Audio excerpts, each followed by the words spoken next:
With the flag of our nation in place, please join me in reciting the pledge. I pledge allegiance to the flag of the United States of America, and to the republic for which it stands, one nation under God, indivisible, with liberty and justice for all.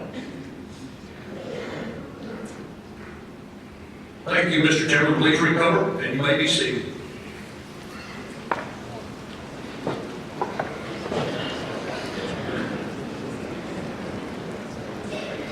Welcome to the 57th Annual Commander's Cup.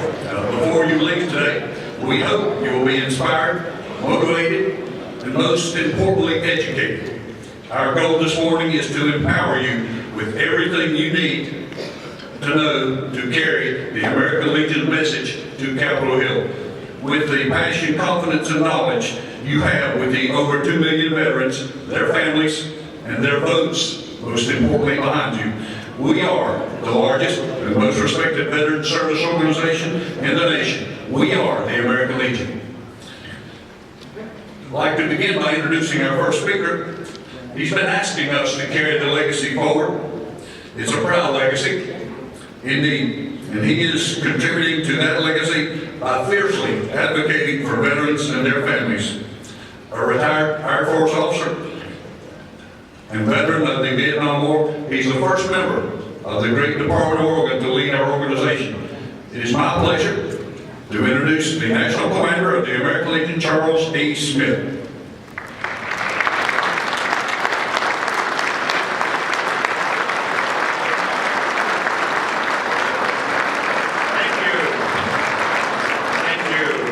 Thank you, Chairman Oxford, and good morning, American Legion family. Hoorah! It is such an exciting time to be in Washington. We have a new administration and a new Congress. And no matter what your political persuasion is, it is exciting for the American Legion. It is exciting because we are nonpartisan, and with a new leadership in Washington, we look at all new possibilities. As I like to say during my acceptance speech after you elected me as your national commander, accentuate the positive. We see a lot of positive signs coming from Washington. The new VA Secretary, Dr. David Shulkin, seems committed to making the VA better than ever before. That isn't to say that there aren't some serious problems to address, but he does agree that it is a system worth saving. Let me be clear about our position regarding choice. We are not against the concept of health care choices for veterans. Realistically, not all veterans would find it convenient to use VA. Veterans in my hometown in Hines, Oregon, and Eastern Oregon, for instance, must travel more than 200 miles to find the nearest VA hospital. Although there needs to be a well-managed partnership with private providers to serve veterans in remote areas, we are against the current mess that is called Choice Program. Delays, non-reimbursement for services, and bureaucratic entanglements are constant experiences for many who have attempted to use this program. Additionally, no veteran should have to experience a long wait time to be seen by a VA doctor, and we are eager to work with Dr. Shulkin in fixing this problem. The American Legion shares his goal to make VA so great that veterans would overwhelmingly choose VA over the private sector. We think the VA is already moving in the right direction, but as the President would say, let's make it great again. I'm excited because in the last Congress, the House of Representatives agreed with us that the antiquated appeals process for veterans' disability claims needed to be modernized. The current process, if left alone, will result in veterans having to wait an average of 10 years by 2027 to hear a decision on their appeals. This is more than twice the time that it took for the United States to fight and win World War II. According to VA's own 2016 numbers, nearly 500,000 appeals claims were waiting to be finally adjudicated. More than 80,000 claims were waiting for greater than 125 days. The American Legion finds this completely unacceptable. We believe the appeals modernization legislation, H.R. 457, introduced by Representative Dina Titus, will simplify and speed up the process, as well as make it more transparent. The House did its job in the last Congress, but the Senate refused to move on it.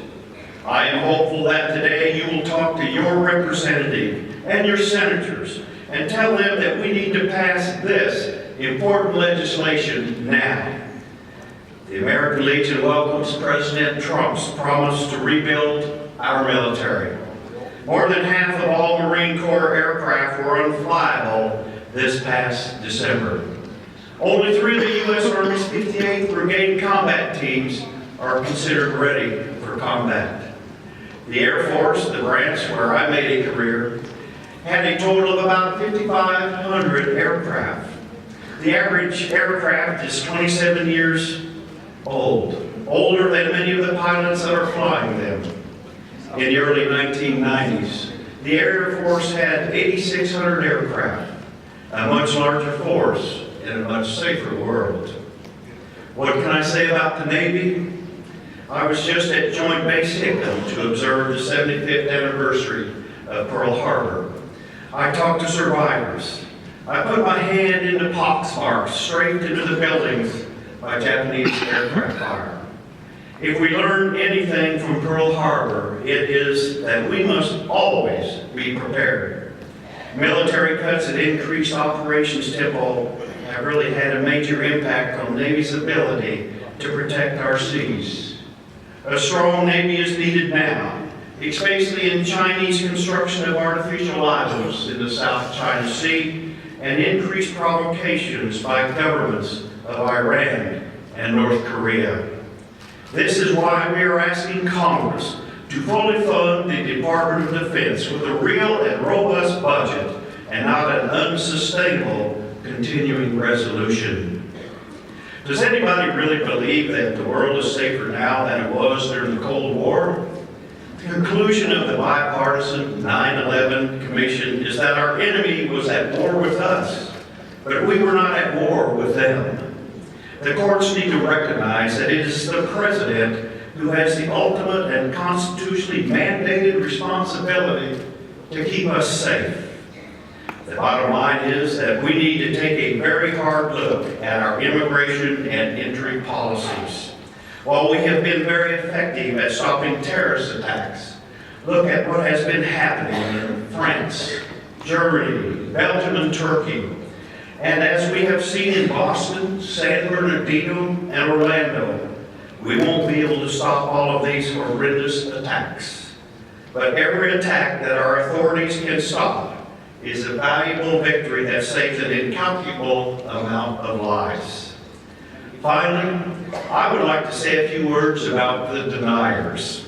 These are the people, some in the media, some in Congress, and some protesting on college campuses and in our streets, who deny that our flag has any spatial significance. It's just a piece of cloth, they say. It is a piece of cloth, all right. It's also the fabric of our nation. These people deny that flag desecration is a problem. It hardly ever occurs, they say.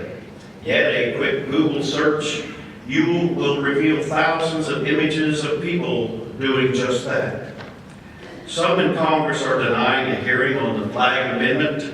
By doing so, they are denying the rest of Congress the chance to vote on it and denying the American people the right to pass this measure through their state legislature and enshrine this protection into the Constitution.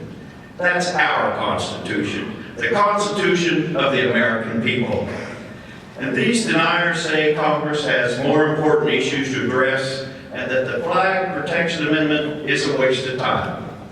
I say, pass the amendment and we won't bother you with it again.